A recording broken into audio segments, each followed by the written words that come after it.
The following podcast contains some strong language and some very average opinions. Any references to actual people are wildly inaccurate. It's probably best if you don't listen at all. The Roaring Peacock Podcast.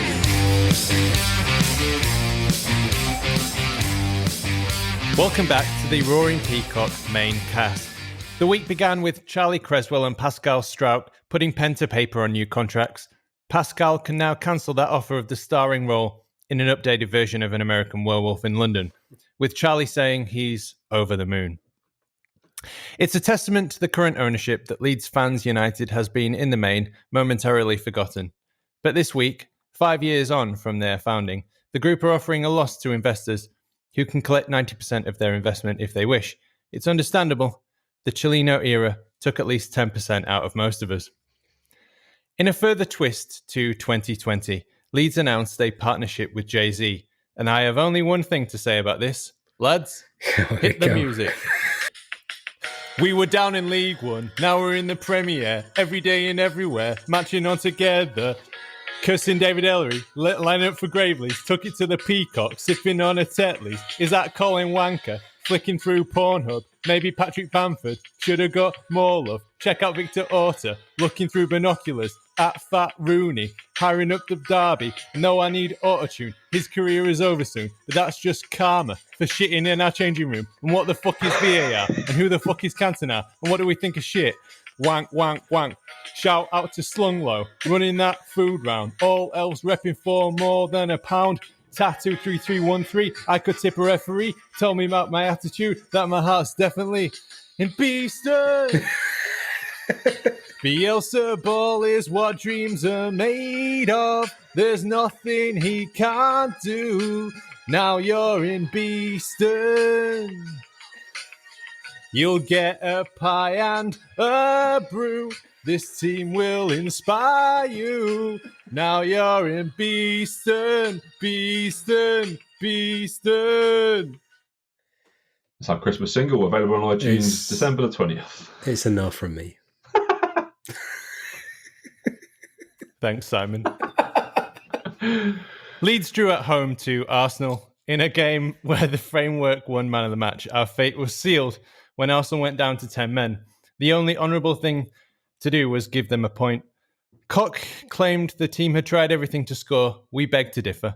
It was a wrench to give away our patented meat stick technique. We're looking forward to it making the difference in the upcoming fixtures.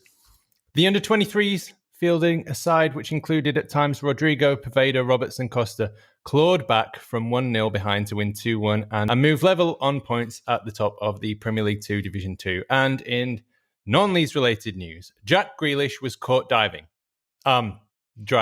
recklessly. It's the only thing he won't go down for. Derby's rich new owners have sent waves of terror across the other championship sides as they appoint Steve McLaren as technical director. Still, it could be worse. They could have made Wayne Rooney manager. Jurgen Klopp becomes more endearing by the week as he laid into broadcasters. Tell us about it, Jurgen. We've been singing about Sky for years, pal. And the government unveiled their plan to phase back supporters into football grounds. We're hoping it doesn't all end in tears. My name's Adonis. You know me as the Adelites on Twitter. And joining me and us to discuss all of this and more is our man on the post, Ross. Hello. And our resident riot badger, small-faced merchant, Alex. Hello. How are we all? Yeah, Good. not too bad, not too bad. I apologise for my singing. I loved it. I'm sorry. Yeah, it's fantastic. There's a fair few more lyrics than I thought you would have got, to be fair. Yeah. The whole rap, everything. Got slung low in there, fantastic. Shitting in the changing rooms. Yeah. Oh, mate. It took me on a journey. Beeston did that. I enjoyed it quite a lot. Oh, Yeah, I mean, it could have been better. Let's just leave it at that. Can't wait But for the Jay-Z, reviews. what's that all about? It's a bit weird. Yeah, I'm trying to make sense of it. I think it is just a brand awareness deal. I think we are paying them to build our PR in other markets such as North America, Leeds United, And we are, instead of us saying we're paying somebody to make us look better, we're saying we're in partnership with Jay-Z, which sounds a bit better. That's all it is. Right. All I'd say he's got a fair few more followers than we do. Yeah, most likely.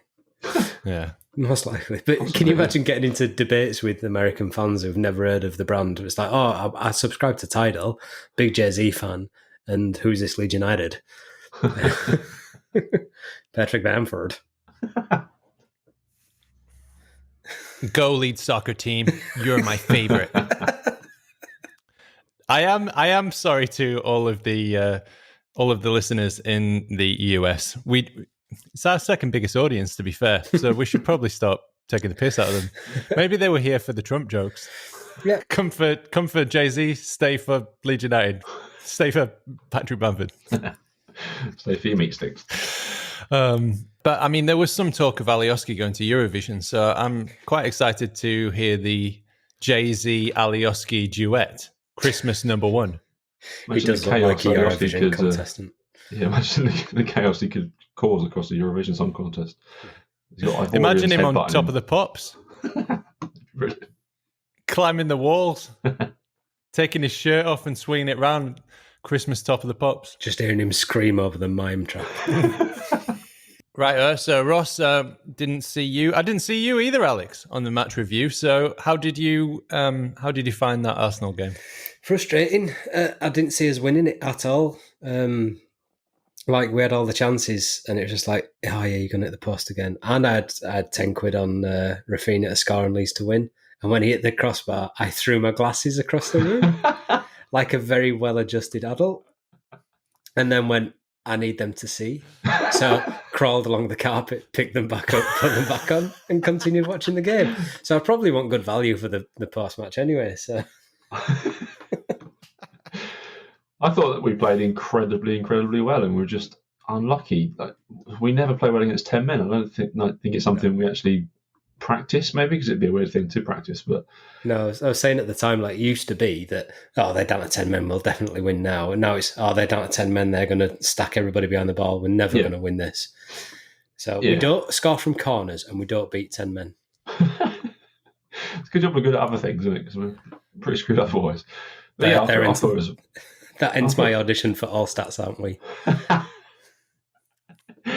I thought we were really good. I thought Cooper looked a little bit shaky at times. A little bit of League One league creeping in here and there, but just having Phillips back it changes the entire way we play, and he's such a pivotal part of our team. When he went down with that knee injury, I thought, oh shit, shit it. The season's done, basically, because I thought that looked really bad, but it seemed to just run it off. I want to know what's in the physio's bag, because sometimes I wake up and feel like shit. I'd like a shot of that stuff. Yeah. Because he was fine. He looked like he was basically ready to retire, and then he goes off the line and then comes back on. He's absolutely fine and bosses the rest of the game. So yeah, I'll have some. It's adrenaline, isn't it? Yeah. Inject it into me meat pure stick. Adrenaline. Is that from Fear and Loathing in Las Vegas? And I think it's they take it straight from the adrenal gland of a living being. Yeah, I don't think that's pretty vegan. sure that's what it is. Definitely not vegan. Comes back on the pitch, eyes going everywhere, itching and shit. And that's just Alioski.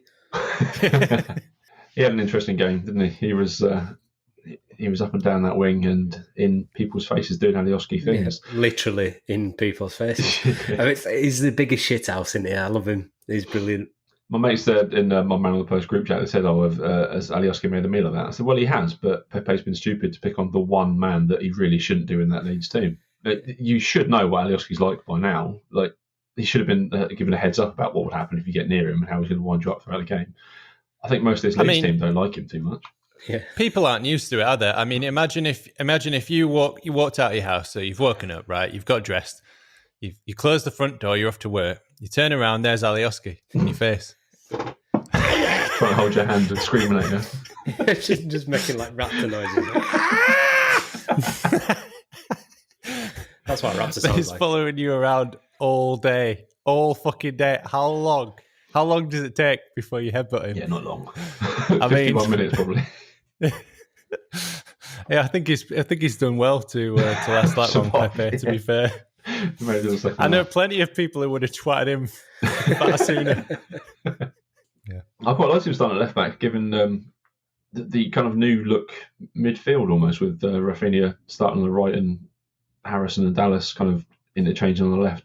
I thought Dallas was really good. He got better as the game went on as well. Rafinha started really well as well. I think he's stuck a place now to replace Costa. But yeah, it's a shame because I think Costa has got his place in the team and I think he's a good player. But Rafinha's next level. He really is. When him and Rodrigo were both on the pitch together, things looked like they were going to happen. They were both looking to just take that shot or try and play that killer ball. And I just want to see them play together a lot more.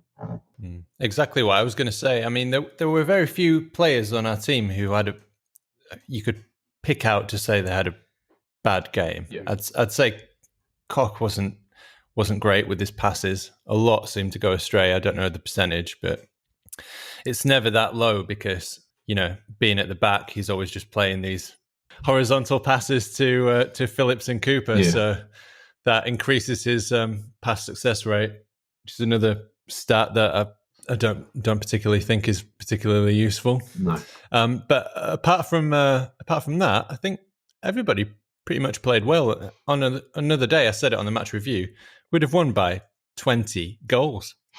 Yeah, was the stat at half-time that we've had the most attempts on goal of any team this season, in any game this season. That just shows how dominant we were, and just even more dominant when they went out to 10 men. Also on Poveda, how did we get him for free? How has that happened? Because he looks like he can change the game every time he comes on. Yeah. He's just so, head down, run towards the goal. And his crosses actually look to find people, which is something that a lot of our wingers don't actually do.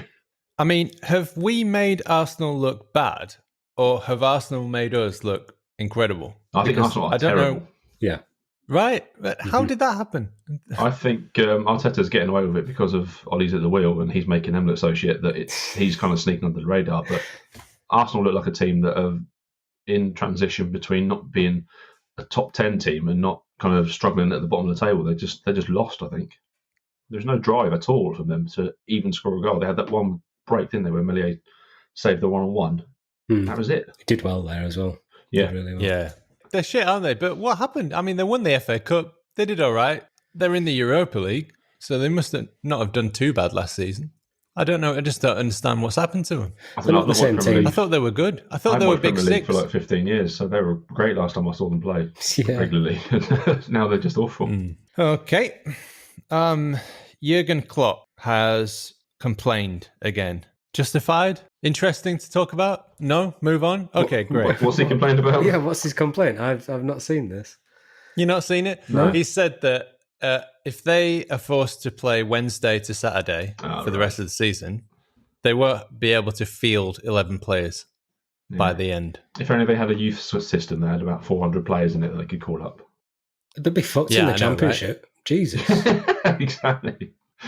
Yeah, I saw Lampard moaning about this as well at the weekend. That he's got strikers like Oliver Giroud, who's played 4 sub-appearances this season, yet still moaning that his squad isn't big enough and they haven't played too many games.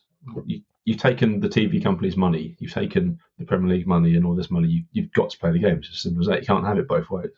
These are tactical complaints, aren't they? They're not as put out as they're saying. They just want to gain an advantage and they just want to try the best they can to get that advantage. That's all it is. Do you ever do that? Do you ever put out statements that you don't mean just to try and get an advantage? That's all. I really like play Comic Sans. No, I've never said that.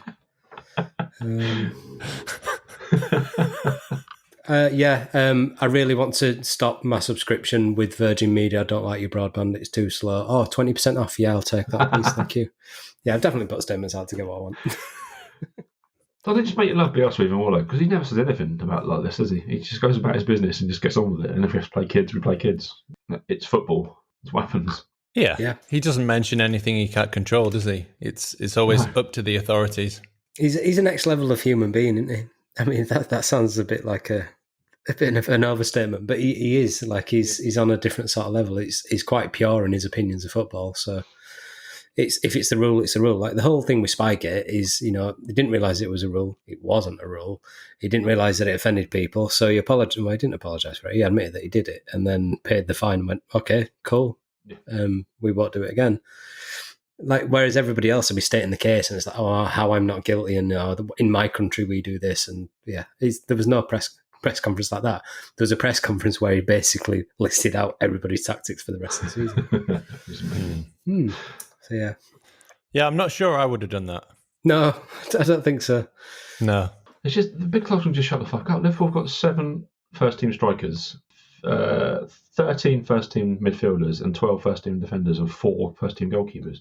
You will have 11 players to play every game this season. So just stop fucking moaning.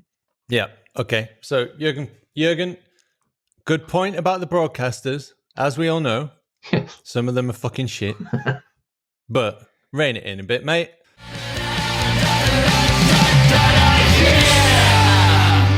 Okay.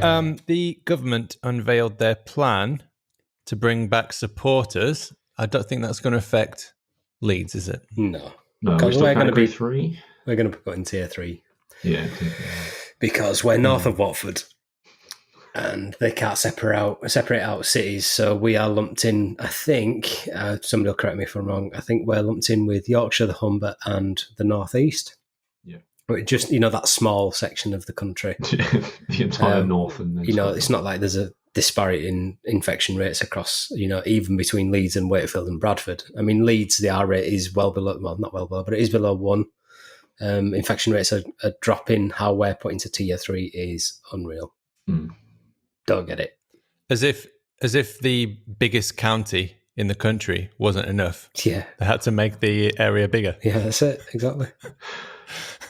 It just strikes with them not wanting to do the extra work and like separate the cities and that sort of stuff, that where the R rates are nice and low.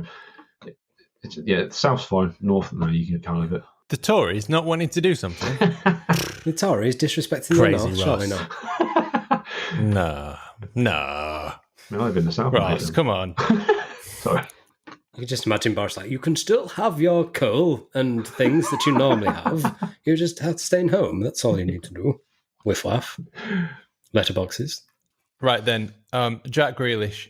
This is pissing me off now because I feel like footballers are put into a special bracket where the normal rules don't apply. Yeah. And if it was just a normal person, or certainly like a minority, who it's like statistics would tell you that there is some institutionalized racism going on there in terms of how they're treated by the authorities. It seems like the footballers get away with anything. Yep. Yeah, they do. Celebrities in general do.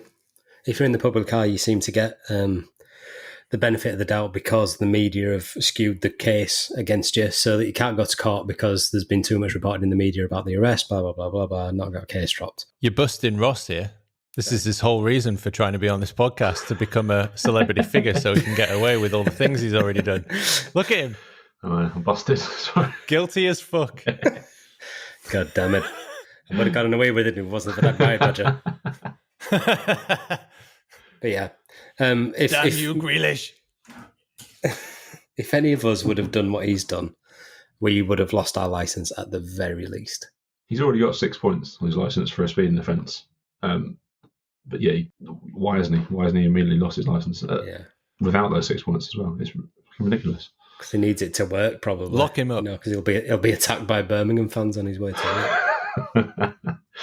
Get him in jail. Throw him in there. What gets me about this, though, is that, and Leeds fans are guilty of this as well. I think if we were in the same situation, they just defend him. Yeah. Like, oh, he's just triggered you. He's living in your rent rent-free.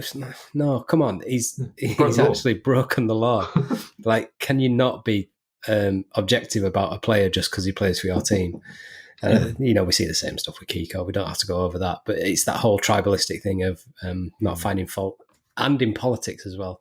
So that's why people justify what Boris does. Oh, yeah, Boris, blah, blah, blah. He's done that. Dominic Cummings is just living in your head rent-free and, he's not going to...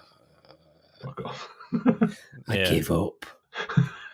Yeah, 26 sexual allegations against Donald Trump. Oh, he's just a bloke. He's just a man telling the truth. He's just like us. Yeah, he says what we want to say. Yeah, that bloke with a gold lift and a personal helicopter's just like you. Yeah.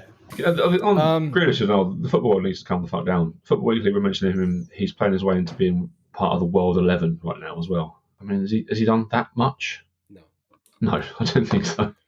It's just the zeitgeist, isn't it? Everybody wants to be the hipster and say that Grealish is the best thing since sliced bread. Yeah, I mean, very well Southampton. No, Danny Ings ain't getting mentioned as part of the World 11, is he? What's the last? I'll run through the team from last year's World 11. Right, so Alisson in goal, yeah. Van Dijk, Matthias de Ligt, centre back, Sergio Ramos and Marcelo. Fine. Eden Hazard, Frankie de Jong, Luka Modric, Leo Messi, Kylian Mbappe, and Cristiano Ronaldo. Where the fuck does Grealish get anywhere near that team? To be fair, he's knocking on the door of the Messi role, isn't he, really? Knobhead. Yeah, I mean, maybe a third World 11? Yeah, possibly, yeah. World 11 C team? I don't know. I'm not even sure he fits into the England first team if everybody's fit and on form. No. He does some stuff that makes me think he's a good player, but I don't think he's as good as people make out. It's that whole thing of British exceptionalism. Because he's an English player, they've got this idea that he's fantastic. If he was, if he had a foreign-sounding surname, I don't think anybody would be that bothered. They won't be singing his praises like they are now. And he'd be departed because he's got a driving offence. He's coming over here, drinking beer and driving. Yeah. Send him back. Totally. Yeah, 100%. I mean, that's the thing, isn't it? He wouldn't be able to, if he was French or... he just wouldn't be getting away with it if he wasn't British. Yeah. If he wasn't the darling of Villa Park. Okay. And Leeds Fans United. Should we talk about that? Is that interesting? Yeah, we can do. I mean, it's a brief overview if nobody's listened to this before and knows what it is. But basically, Leeds Fans United was formed to buy a share in the club.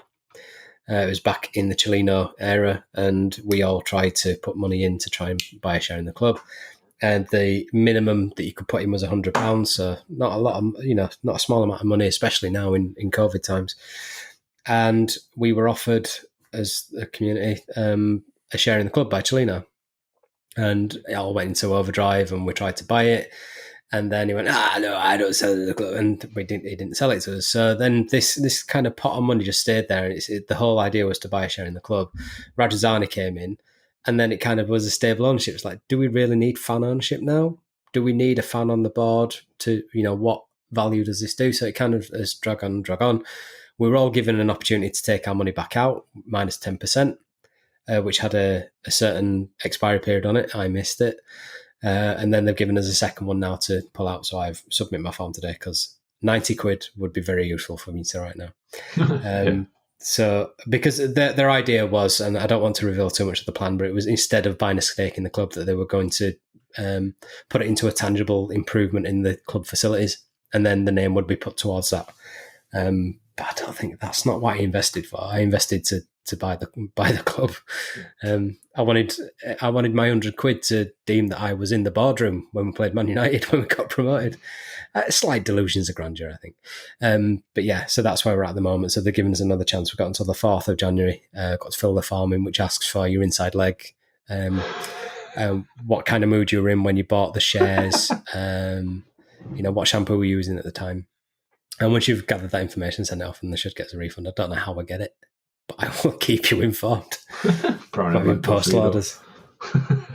Okay, so that was Leeds Fans United, and I've run out of talking points. Cool. Good night, lads. Anybody got anything that they noticed this week? Oh, well, we can talk about the vaccines. We are now seeing that we have Oxford have a 70% effective vaccine on first test, and when they realise that if you administer it in a lower dose, it can get you up to 90% effectiveness. Of course, the media have just grabbed onto that 70% and gone, that's not good enough. So, and then the conspiracy theorists are like, it's got a chip in it, it's going to kill me, it's going to invade my brain. So we're going to be stuck in this for the rest of our lives. Yep. So, yeah. The anti-vaxxers were in trouble. Yep. So we won't ever get back to Ellen Road. I'll never see it again. Marcelo Bielsa will have left. Gianni Olioski will have finally transitioned into being an actual grouse. Player manager. Yep. God, how could you imagine Alioski playing manager? So, Mr. Alioski, a 1-1 draw today. How did you do? Oh, hi. We now have 2 members of the band The Light Show who you may recognise. Just screamed at. Our opening theme tune. And I believe we're joined by Charlie and Jack. Hey, fellas. Evening. Well then. You all right? You all right, fellas? How's it going? How's lockdown going? Not as painful as the first one. Yeah. Yeah, definitely not as bad as the first. Never as painful after you're not a virgin anymore, is it? Correct, yeah. They broke us in March, which it hurt, but bring it on.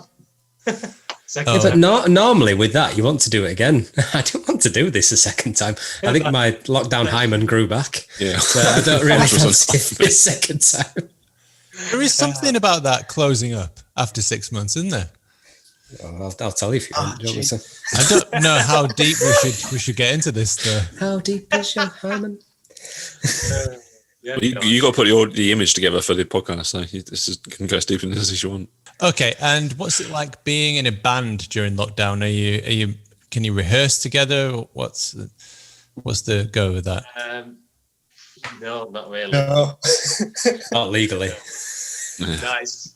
Like we've tried to do a bit of writing, so obviously we can't. There's no gigging, no practicing, none of that stuff. So we've written a couple of songs over Zoom, which is a bit difficult because you've got the time lapse. So it's been a bit of a nightmare. But we did manage to get a few songs written, and then in August, when it eased off a bit, we recorded 3 of them, and one of them is called Not Because of You, which is out on Friday. So It's been difficult, but you just got to do what you can, Yeah, I think, and just from our jobs as well, the availability on an evening is just mad now because, like, Singer's a teacher, he's just stacked constantly. Like, you can't even get hold of him half the time. He's just mental.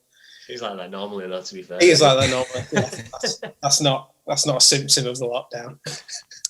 So, who are you guys? What do you play? How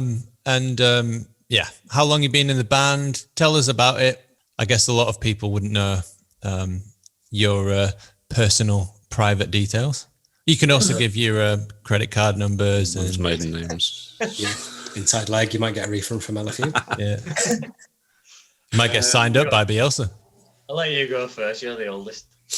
Well, me. Well, I'm Jack, and I'm not Lucy Robinson, as it says on my on the screen there. That's Mrs. Obviously on a Zoom account by accident. You can be whoever you want to be, Jack. Yeah. Don't be shy. 2020. You do what you want. We're very inclusive here. I'm the guitarist and minimal backing vocals. If anything needs shouting, I'll do some shouting. Nothing in tune if it can be helped. I know the feeling. I think your most important job is when Jake, the frontman's tuning up. Jack has a little bit of patter with the crowd and shit dad jokes. That's if anything, He's stealing my brand. What's this? If anything, it's too much. Trademarks, is it? There's a legal battle coming on here. Yeah. So while Jake's tuning up or sorting something out, I just can't resist. If there's a mic in front of me, I'm going to talk some absolute nonsense. That's what happened. Yeah, it got me into trouble, did that. I'll tell that story one day. I feel like you got to tell it now, Charlie. Yeah, what have you done? Come on, fess up.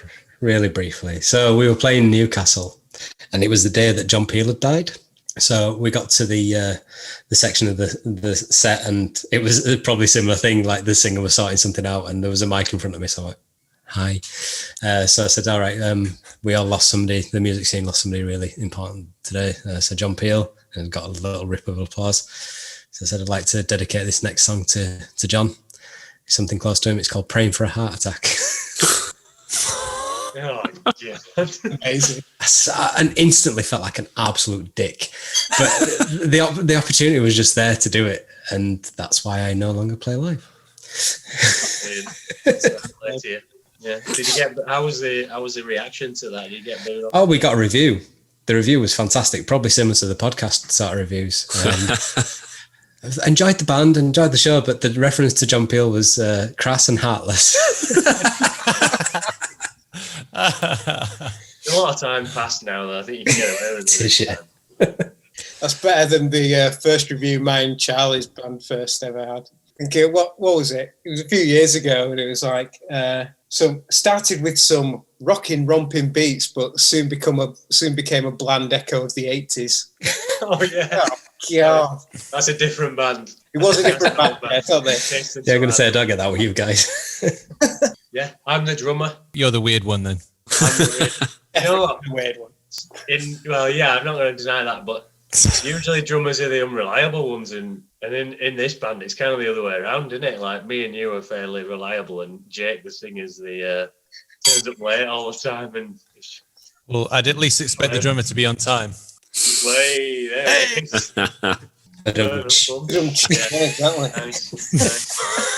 Yeah, me and Jack, like, we know each other from school, so like we met when we were like 10, 11. We had a few bands at school together and whatever, and then what school do you go to?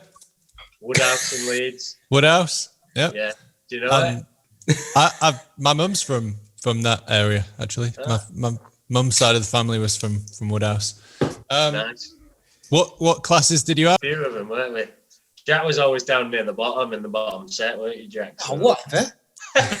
I'm kidding. Get a grip. I was right up at the top. You were copying me. I was letting you.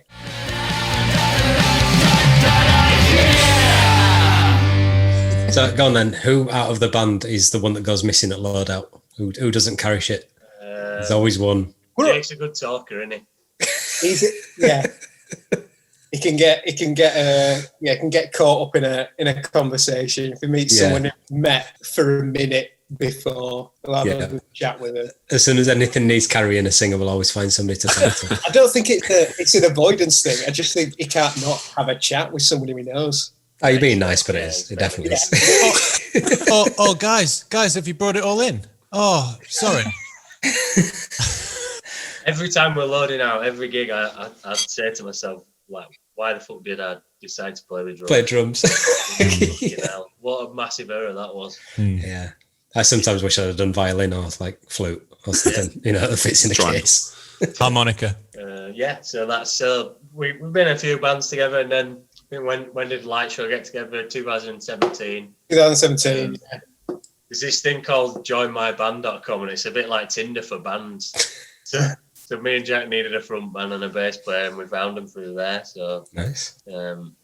How does it work then? You look at a profile and it's somebody doing some singing or something, and they're like, and you're like, fuck no, swipe. Does it work like that? For us, it was the other way around, wasn't it? We put up like what we wanted to play.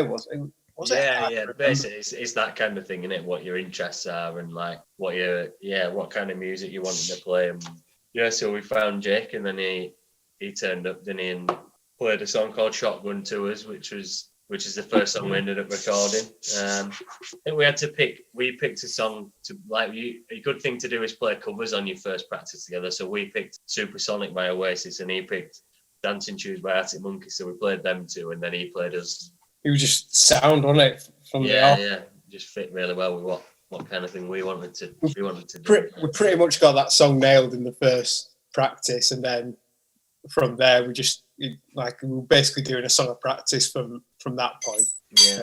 And then it was just nailing them down to get recorded and finding a bassist. Yeah. Is someone eating their dinner in the background, Jack? Yeah. Hi. Enjoy. That's Lucy. That's it. Hi, Lucy. How are you? All right. She's having some veggie noodles. All right. Well, bon appetit. Is it clinking on the fork? Yep. I thought she was going to give a speech. It's all right. That's not true. That's not true. No, she does. Very supportive. Very supportive. It's absolutely average at best. We'll take that. That's a good review for us. Yeah. Best review so far. Yeah. It is, yeah. It's better than a bland echo of the 80s, isn't it? You can't give 2.5 stars. Start sitting on the fence. 2 or 3, come on, we need to know. So what's the future plans? Is there another album coming out? What's happening? So we got these songs recorded after the first lockdown, and we also did a couple of demos at the bassist's house. He's got a load of recording gear, so we could just go around and we had 5 songs ready to go. So we thought, well, we'll get all 5 of them demoed, and then the 3 were like best will get recorded in this session. So I think we've got Not Because of You coming out next week. And then I think throughout next year, the plan is if we can't get him to record again, we'll just put them out steadily once every few months. And if it gets to we still can't record, we'll stick those demos out, because the decent songs, ideally we'd record them properly, but we've got things in the canon that we can put out. But that's literally all we can plan for. Right. Is there some form of writing process? Do you all sort of sit in a dark room and eat some mushrooms or something like? I wish you were that rock and roll. Put the incense on, get the cuddly toys out. Charlie and Jake are the main writers. I'll let him take that one. Yeah, so it's like usually they can come at it from sort of any angle. Sometimes it's like a riff, or sometimes it'll be written on a guitar first without any lyrics. Sometimes the lyrics get written first and then you put the music to it. Sometimes you'll have a melody in the lyrics, and it's quite an inclusive process for the whole band. To be fair, It's not like one member writes everything and then everybody else just sort of plays what he tells you, kind of thing. It's everybody writes their own bit and it comes together like that. So yeah, I mean, we do quite a lot of writing, and only a few of them ever sort of we decide they're good enough. We'll play them a few times in practice and maybe record a demo and then see whether we like it or not, you know. It's quite telling if you can remember it without having to remind yourself in the 3rd or 4th practice. You know you're onto something. If you're having to remind yourself every time, it's like, right, maybe it's not the one. I do like quite a lot of writing when I'm just nodding off to sleep at night, and something will come into my head and then I can't be asked to write it down, or I'll record it into my phone, but I can't be asked to do that because I'm nodding off. So my test is if I wake up in the morning I can remember it, then it might go somewhere. If I've forgotten it in the morning, then it was shit anyway. So. Yes, good shout. Yeah, it tends to be like Jake has an idea, he'll just put a skeleton recording together and send it to the rest of us, and we can have a think about it before the next practice or whatever. Or if Theo, the bassist, or if I have a melody idea or riff idea or whatever, we'll record it, send it to Jake, and he can get this idea a bit more fleshed out, get the skeleton together, and then we all work on it there. And Charlie's got a little black book full of lyrics. So everyone's adding little bits. Nice. Right. So rather than the band bringing in the instruments and taking them away, I've been doing the heavy lifting in this interview so far. So fucking come on, Ross. Come on, Alex. Pull your fucking finger out. How much of an honour is it for you to be the theme tune to the 675th Best Leeds podcast? They're only on this to promote, so the what sewers. That's the only reason. Yeah. Let's all laugh and pretend it's not true. It's fantastic. No, we appreciate it. You know, it's great. Oh, yeah. Fantastic. I'm just scared because I recorded an accordion version of it the time that we took the piss out of the French. So I'm really sorry about that. Fantastic. It was done with love. So if you ever do a tour in France, Alex can send you that, and you can. That's so good. We'd love you to join us on stage sometime, but you're not allowed anywhere near the microphone. Oh no, definitely not. I've calmed down now. That I was 17 or 18 at the time. That was a long time ago.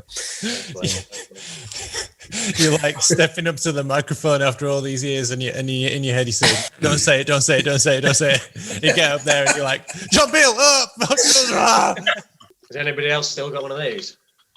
I have, yeah, unopened, and the tab isn't out of it because I can't stand listening to it. Nice. That's it. Very nice. So are you all Leeds supporters then in the band, or is there a standout? Yeah, have you got a scummer among your ranks? No. Is it you, Jack? You're a Scum fan? Well made, but absolutely not. No, me and Charlie Leeds fans, we're trying to coax Jake into it. I don't think he's too into football in general. We're coaxing him into it. We've forced him. What game did we take him to? Well, we just went to the box, didn't we, to watch it? Yeah, we missed a penalty. It was last year, wasn't it? Yeah, I can't remember. But That could be any number of games, couldn't it? Yeah.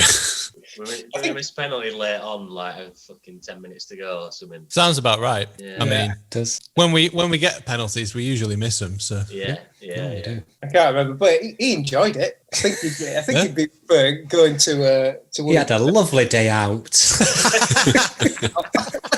he had a great time. Got him an ice cream. Should have seen his little eyes light up. We kept saying we need to take him to a game because he had a really distinctive haircut. I don't know if you've seen the photos of him. He had like the proper well end haircut. Oh yeah, I've seen that. Yeah. He's got rid of it now, which is actually for the better. Now that we can look back in hindsight, but we wish we'd taken him because he's so recognisable with that haircut. Well, I can't say much because I'm doing Movember, so can't say much about styles. And these two don't have any hair, so they can't say out about that either. Oh, I'm jealous of any hairstyle. Jesus Christ. My hairstyle's so futuristic, you just can't see it anymore.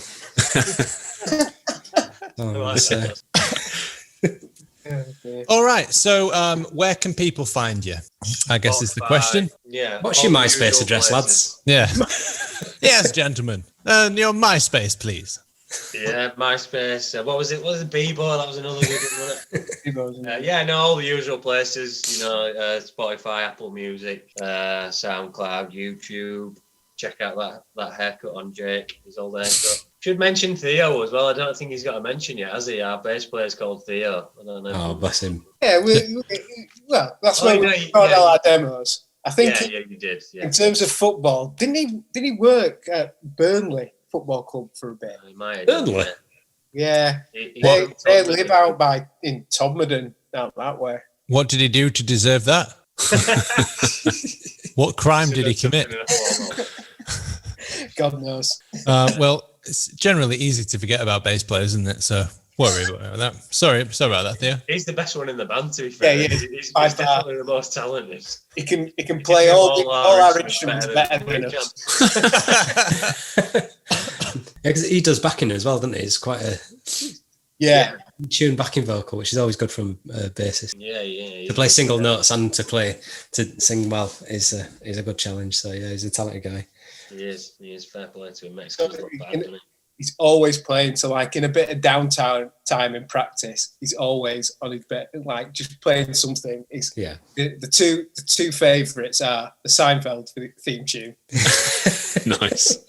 Chuck a crap joke in an attempt at a Seinfeld impression, or the Sugar Hill Gang Rapper's Delight bass line.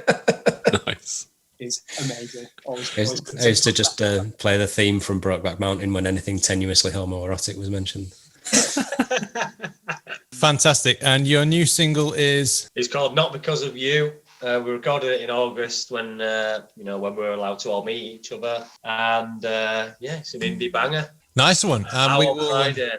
And we're going to play that at the end of this podcast as a world premiere. There you go.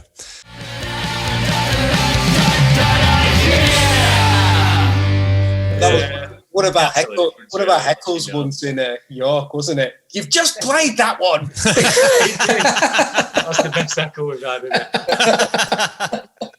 it? Brilliant. You play some Skinnerd? I get that. I used to get that every gig. Pray free bird. Oh, really? Brilliant. We did it. I think we've had to play Wonderwall. Wonderwall, yeah, that's the one, isn't it? That's the one. Because we used to, we talk about the Supersonic cover, we used to play that live as well when we were starting. And then always, after that, as soon as they knew we played Supersonic, it was like, play Wonderwall. Yeah. 1 a.m., somebody who can hardly stand Yeah. Play on the wall. We're not a fucking jukebox. Fuck off. One of our mates got on stage once, didn't he, to sing? Was it Crotchy? He got on stage to sing, and we were in control of the sound because we were putting it on ourselves. I think he took my mic, didn't we? We were just like, oh, he turned the mic down and he thought he was singing. Quality. Absolutely not. Sorry, Crotchy, if we've broken the. Oh yeah, shit. No, I think that's the only time we've been heckled, isn't it? That York gig. I tell you what was good. We played at the Wardrobe a couple of years ago, and we were flogging t-shirts at the end, and there's like all our mates came over and bought t-shirts, and then this other lad comes over and buys a t-shirt. We're like, oh, fucking brilliant, a fan, and then he takes the t-shirt, goes outside, comes back in 2 minutes later, and he didn't have it. He'd just given it away to a homeless bloke. He didn't want it. Like paid 15 quid for it. I mean, it's fucking brilliant. There's a cheaper way of doing that. So anyway, yeah, that was funny. That Is it one of those things where he doesn't want to give the homeless guy money because they'll spend it on drugs? He was steaming. I He think just he had was the t-shirt in his hand. I don't think he'd planned it. You know what I mean? Okay. Just like. Oh, right, yeah. He was absolutely steaming, was the lad he came. Oh, yeah, it was. T-shirt. I gave it to a homeless bloke. What was it? It was either Antarctic Monkeys or the real Stone Roses, wasn't it? We supported one of those two. Right. It's a Matty Boosh moment. He took a shine to it. That was we supported the Antarctic Monkeys, which is obviously an Arctic Monkeys tribute, and that was the best crowd, wasn't it? They were really good, and there were loads of students there before they went on, like pressed up to the barrier at the front, which like you don't really get unless you're an established band, I guess. Like it's not something we've had before. They're all there ready and waiting. Yeah. And then when we went on, it was like already heaving, wasn't it? They all stood at the front. Yeah, that was pretty good. For a brief time, it felt like we were famous. It was like, and then that bloke gave a t-shirt away and we came back down to reality. But the indie crowd is absolutely crazy though. Yeah. Like my background is all punk, metal, stuff like that. My brother's got they're called Top of the Britpops. They do Britpop stuff, and I've been subbing for them on guitar for a little bit, and I've taken photos at the gigs. They played the Stone Roses bar in York, and people were mental, like treating them as if they were actually Oasis. Yeah. Like, fucking hell, this is where the money's been all my life, and I've been like playing gigs for 50 quid, and I should have done this. But they played Shenanigans in Leeds, and a woman got that excited that she threw £2 at the drummer. A £2 coin. Like, why? So I'm filming at the time and like taking some photos, and you just see a drummer go, "The fuck did you do that?" Taking his tooth out. Yeah. So like they were an interval, and I had to like play band manager because the drummer were really pissed off, and he's a really calm kid, and like he were really annoyed. And I said, "Look, you're welcome to come," and there must have been a real conversation we've had. You're welcome to come and enjoy the band, and you know everybody's had a drink. You know, he said that, and like, but please don't throw money at the band. Why? I shouldn't have to say this. Well, notes are fine, but notes are fine. If coins, you throw money, I mean, if you want to toss it underhand, but fucking hell, Yeah. Of all the coins as well. yeah. And I bet I can get him between the eyes. But I don't know what she did. Did she expect me to go, "Oh, thank you very much"? Yeah, crazy crowds, crazy crowds. Yeah, good times. I always find the like, cause I've got a mate who's in a punk band or a couple of punk bands, and the punk audiences, there's always loads of them around Leeds. I don't know if they'll just go watch anything, and they just, as soon as they know there's a punk show on, they'll just go. It's it used to be a massive community where you'd see the same people stood in the same places, in the same venues, like just different bands.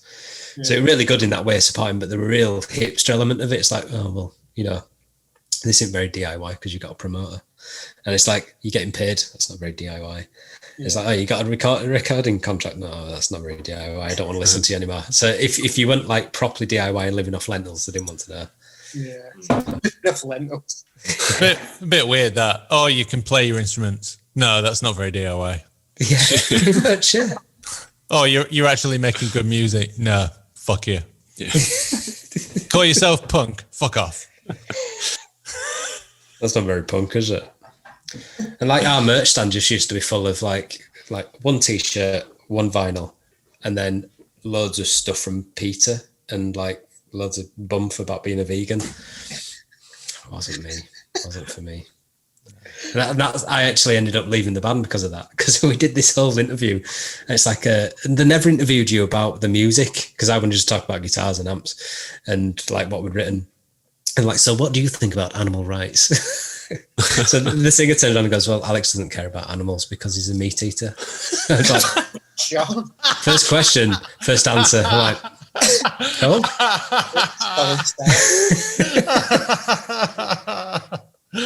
Oh God, that kind of extremism is just beyond belief, isn't it? When from people crazy. who are proposing to be like sensitive and empathetic. Fucking hell. Have a bit of nuance. Yeah. There was one thing that I remember, which is quite a half decent story. So in our old band, we were playing at Verve in Leeds, and you know, like you play to empty rooms, you know, fairly often. It's just like a rite of passage, I guess. Yeah. And there was 5 of us in the band, and there was 3 people in the audience, and we're like, right, treat it as a practice, whatever. We finished the song, and one guy got up to leave, and we were like, "Oh, are you off, are you?" And he was like, "Oh, I'm just going for a piss." Yeah, he never came back. We're like, why? Just tell the truth. Yeah. Our feelings can't be any more hurt. We're already outnumbering the audience already. Yeah, exactly. Yeah, we don't care. The audience could even pull a 5-a-side team together amongst them. Yeah, it hurts a bit, that, doesn't it?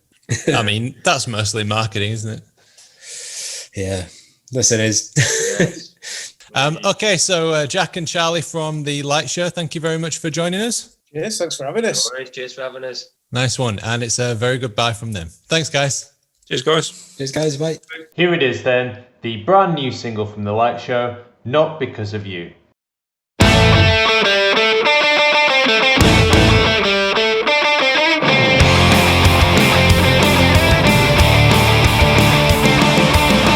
been losing sleep just lately, but it's not because of you, my lady. The fault that I ran where the choice is free. It's not because of you.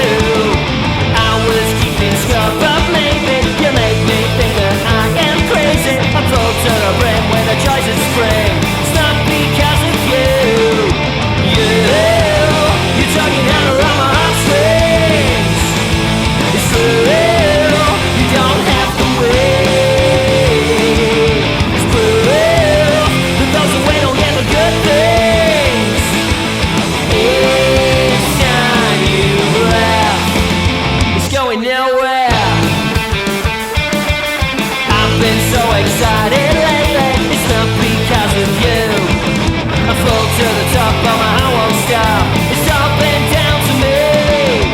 You try keeping touch so vaguely, but your attempts don't find me, lady. I fall to the top, but my heart won't stop. It's all been down to me. You're talking down around my heartstrings. It's real. You don't have to wait. It's real. But those who wait don't get the good things. Each time you laugh, it's going nowhere. It's going nowhere. It's going nowhere. It's going nowhere. It's going nowhere. It's going nowhere. It's going nowhere. It's going nowhere. I've been losing sleep just lately, but it's not because of you, my lady. The fault that I ran where the choice is free. It's not because of you. So that was The Light Show. They were nice, weren't they? Yeah, nice lads. Yeah, Nice I'll lads. catch a show when we're out of lockdown. good lads, good Yeah. music. get on GarageBand and pay as you want. No, I don't know what it is, but give them some money. Give them some money. views. They've got hardly any views on YouTube. It's crazy. They're so good.